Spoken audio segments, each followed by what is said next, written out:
Entonces, hoy día vamos a intensificar un poquito el tema de las radioseñales utilizadas para los celulares, poniendo un poco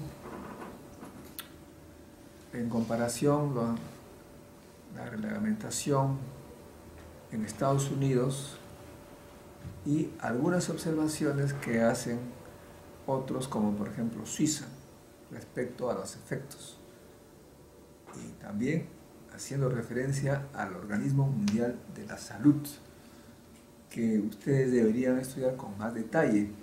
O sea, lo que voy a hacer es simplemente darles algunas informaciones que deben ustedes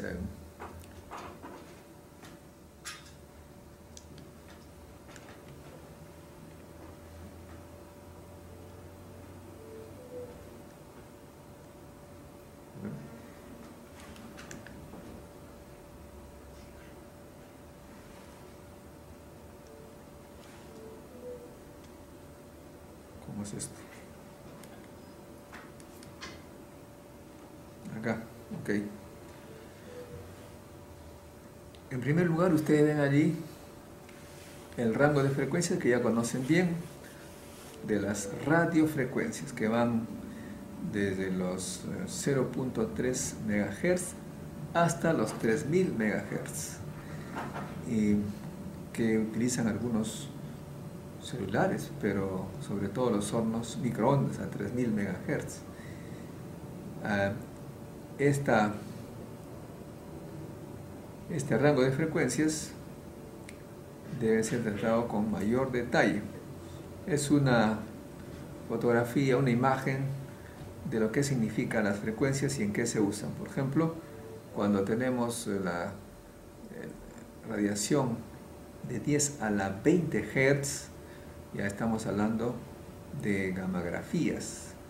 En cambio, cuando tenemos pues 10 Hz o 60 Hz, estamos hablando de las señales que pasan por los alambres de nuestros domicilios. Entre esos dos extremos están los celulares, que están en 1 GHz, y los microondas, que como sabemos están en 2 punto y algo GHz. Ahora bien, ¿qué dice?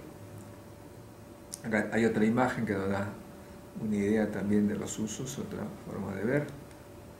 Ahora, ¿qué pasa con las antenas que se usan para celulares?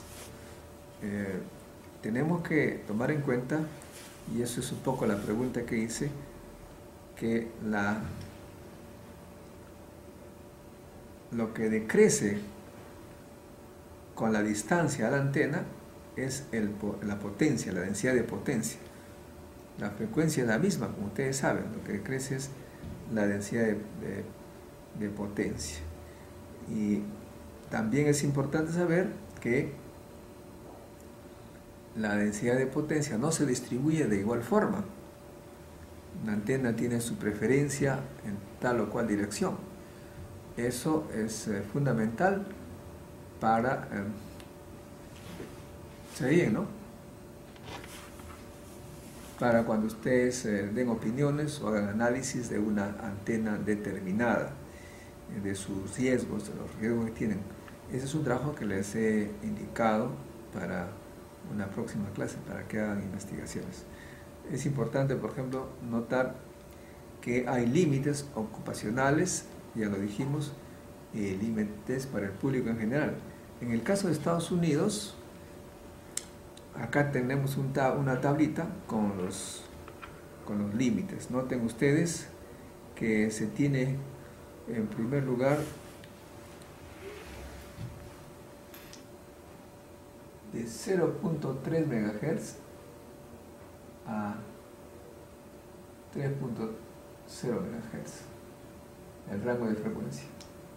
En este rango de frecuencias hay un límite para los ocupacionales del campo eléctrico y también del campo magnético.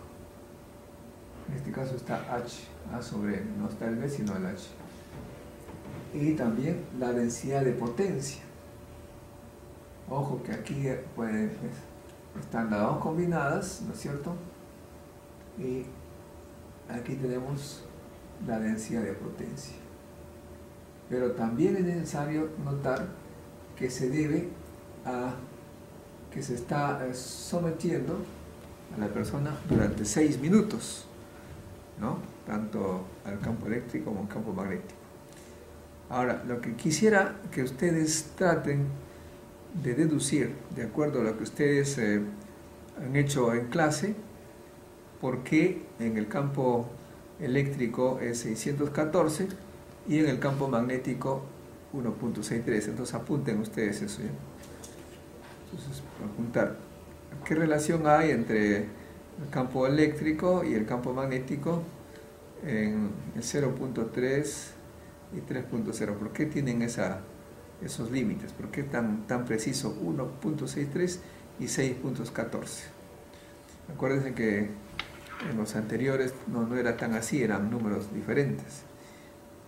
Y en lo que respecta a la densidad de potencia, hemos visto ahí hay 100 para una onda plana. ¿Qué significa onda plana? Porque cuando uno está lejos, ya en realidad la onda es plana, ¿no? Cuando está uno cerca de la antena, ahí sí todavía no es plana, porque tiene diversa dirección, diversos contribuyentes. Lejanamente es plana. Ahora también, otra pregunta que yo quiero hacerles, que también tienen que investigar, se dice que a partir de 300,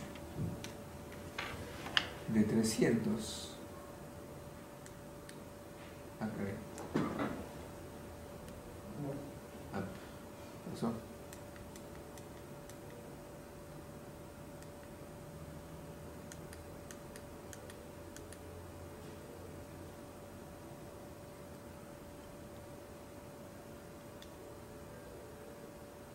De 300 MHz para arriba, miren ustedes, ya no está aquí el límite en campo eléctrico y en campo magnético. Solamente se da el límite en densidad de potencia, en ambos casos. Entonces pregunta también para que ustedes investiguen por qué es así, cuál es la razón. ¿Por qué en el primer caso es campo eléctrico y magnético y a partir de 300 MHz ya hay solamente potencia? Noten que F es frecuencia y en megahertz. F es frecuencia en megahertz. ¿De acuerdo? Obviamente ustedes ya van a ser magíster en física médica, de modo que tienen que ustedes saber responder a esas preguntas, ¿no? Si no, estaríamos solamente con un técnico memorizando números. Y también, también es importante lo de acá, el tiempo, ¿no? Cuando uno dice la potencia límite, la densidad de potencia es la cantidad de energía que pasa por metro cuadrado, por segundo, ¿no es cierto?, de energía. Pero si estoy todo el día, ¿está bien que esté todo el día con eso en la oreja? Pues tiene que haber un límite de tiempo también. Entonces, eso se da en cuenta de un promedio de 6 minutos. Todos estos temas son, por supuesto, bastante aproximados, casi, digamos, son criterios de valores referenciales, porque la potencia depende en qué lugar se encuentra uno, cómo se reparte esa energía en el cuerpo, si en la cabeza hay más, en los pies menos, etc. Pero, grosso modo, pues se da estas ideas referenciales. También es importante señalar que a partir de cierto rango, por ejemplo de 3 a 30 MHz, simplemente es una función inversa de la frecuencia, tanto el campo eléctrico como el campo magnético, y igual a la potencia. Acá también, otra tercera pregunta es por qué aquí aparece F y aquí F cuadrado abajo. ¿Ya? Tienen tres preguntitas para que me vayan estudiando. Es una forma de guiarles en el estudio, para que no solamente aprendan de memoria, sino que piensen un poco cómo funciona para qué sirven estos numeritos. A ver qué pasa acá.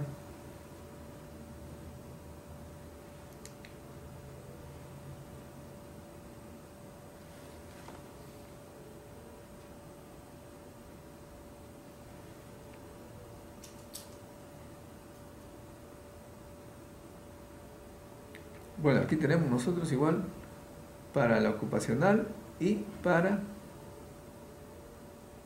la gente de la población en general. Notan ustedes que para la población en general, igualmente, acá los números no son iguales, ¿no? Los números no son iguales, pero al mismo tiempo acá también varía el periodo sobre 30 minutos. 30 minutos. O sea que la potencia que uno puede soportar, mejor no, los límites para la potencia están indicadas allí, también del campo eléctrico y magnético, ¿no? Por ejemplo, acá tenemos para la gente en general, para la población general, entre 0.3 y 1.34 MHz. El límite es 614 voltios por metro, 1.63 amperímetro por metro, 100 miliwatts por centímetro cuadrado, ¿no? También, por supuesto, este asterisco es porque se trata de una onda plana y durante 30 minutos. Durante 30 minutos significa que es mucho más exigente la potencia que uno tiene, la que se estima como límite es de 30 minutos. Si hubiera más minutos, significaría que habría que contar con una menor potencia como parte del límite establecido por el reglamento, en este caso de Estados Unidos, es la EPA, la Agencia de la Protección del Ambiente, ¿no? Entonces ustedes tienen igualmente para este caso, igual que en el canal anterior, explicar por qué aquí hay 614, 1.63, y por qué aquí es 824 sobre F y este lado 180 sobre F al cuadrado. ¿Por qué esas relaciones? Muy bien. Ahora,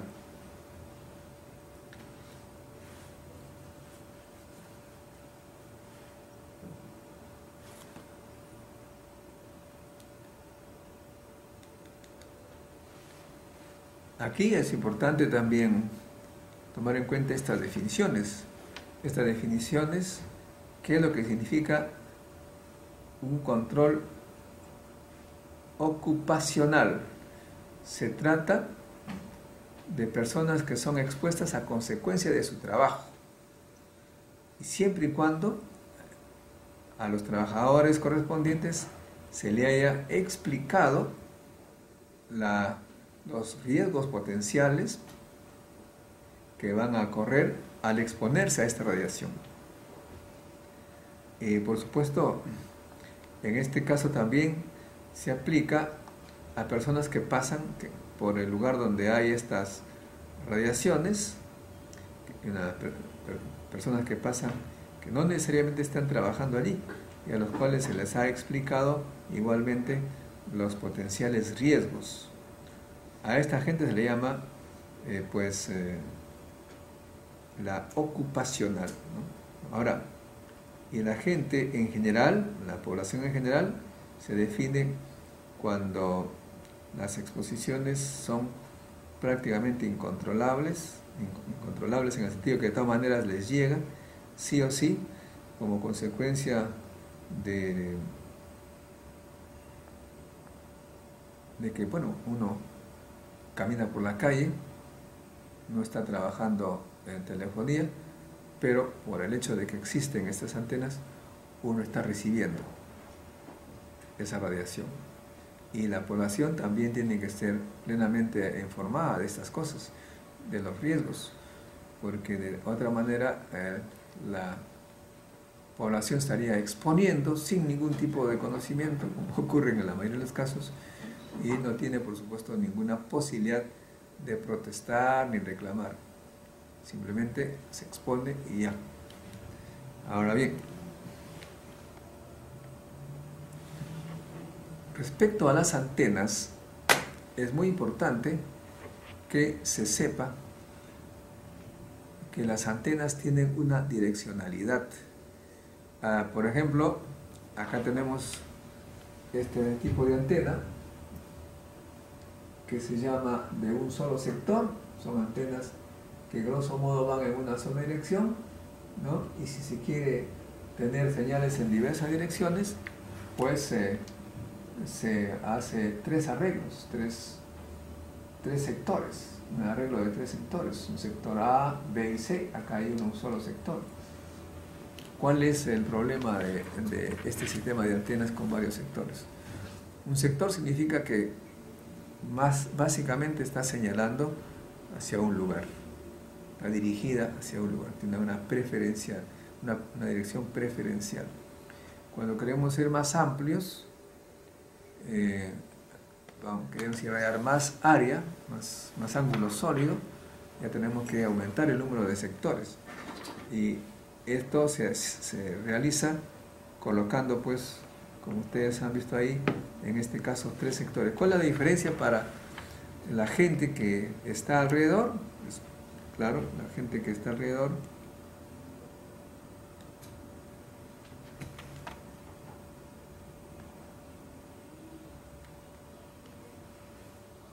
cuando hay un solo sector, la potencia principal está un poco calculada para que pase sobre nuestras cabezas, ¿no?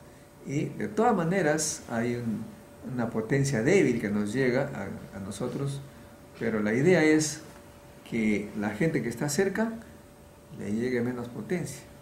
Y la gente que esté lejos, el haz se va hacia ellos, pero con la distancia va a ir disminuyendo. Y por sobre nosotros va a pasar la potencia alta, pero sin afectarnos. A nosotros nos llegará solamente la potencia baja. Esos son los arreglos, para eso están hechos los arreglos. Porque si no estaríamos en un problema de que nos llegue la misma potencia, mejor dicho, que nos lleve el mismo haz aquí a nosotros, nos llega mucha potencia por estar cercanos y por estar lejos nos llegaría menos potencia. Entonces, con el celular sería muy fácil de trabajar cerca y difícil lejos, pero la densidad de potencia sería mucho más elevada en los lugares cercanos a la antena. Como ustedes notan aquí, los arreglos son hechos de tal manera que los que están cerca reciban poco y el haz que se va a lejos lleve bastante potencia que se va perdiendo en el camino. Si se tiene dos arreglos, estos dos arreglos igualmente tienen que estar hechos para que nos pasen sobre la cabeza, que no nos den a nosotros y que nos lleguen solamente las parte débil de la potencia de la antena. Esas antenas tienen que ser diseñadas de esa manera. ¿Por qué razón? Porque la potencia de todas maneras decrece con la distancia, ¿no? Si decrece con la distancia, pues tendríamos nosotros que tener un arreglo adecuado para que, grosso modo, la gente reciba más o menos la misma potencia. Claro, tampoco va a ser hasta el infinito porque ya tiene todo esto su límite, ¿no? Ahora, lo que quisiera poner un poco en el tapete es que se dice que no hay efectos comprobados dañinos cancerígenos. No hay efectos. Sin embargo, hay estudios que señalan que sí lo hay. Por ejemplo, acá tenemos una referencia a 2 estudios hechos por expertos, ¿no? Y en el mes de mayo del 2011, la Organización Mundial de la Salud ha clasificado a las ondas electromagnéticas de alta frecuencia como potencialmente cancerígenos, y especialmente en los teléfonos móviles y los teléfonos inalámbricos, esos que hay en casa también, ¿no? Tiene ese tipo de tecnología, de productos tecnológicos. Pero esto resulta que aparentemente de estudios epidemiológicos que se han hecho para gente que usa continuamente los teléfonos celulares, pues tienen aparentemente un riesgo mayor de pescar un tumor cerebral, un tumor maligno cerebral. Aparentemente lo que señalan los expertos, 2 papers. Pero claro, esto significa que hay que estudiar con más detalle, hay que seguir más cercanamente a este tipo de estudios para ver qué de realidad hay. Ello significa, por supuesto, que también debemos, en forma de precaución, limitar el uso de los celulares al mínimo necesario. ¿Ok? Estas referencias ustedes las tienen acá, pueden verla en la internet.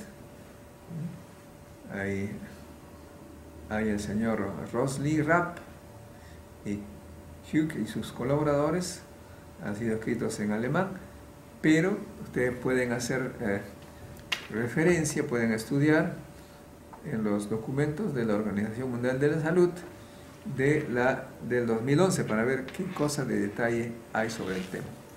Échenle una mirada, todo eso está en la internet para que den ustedes su opinión. Nosotros como físicos, como hemos señalado, podemos explicar las cantidades físicas, campo magnético, campo eléctrico, los efectos ya reconocidos sobre el cuerpo, que es una elevación de temperatura, que hay corrientes eléctricas que se inducen en el cerebro, etcétera, etcétera, las magnitudes de las corrientes incluso, pero ya la parte biológica es un tema que requiere mucho estudio epidemiológico. Por otro lado,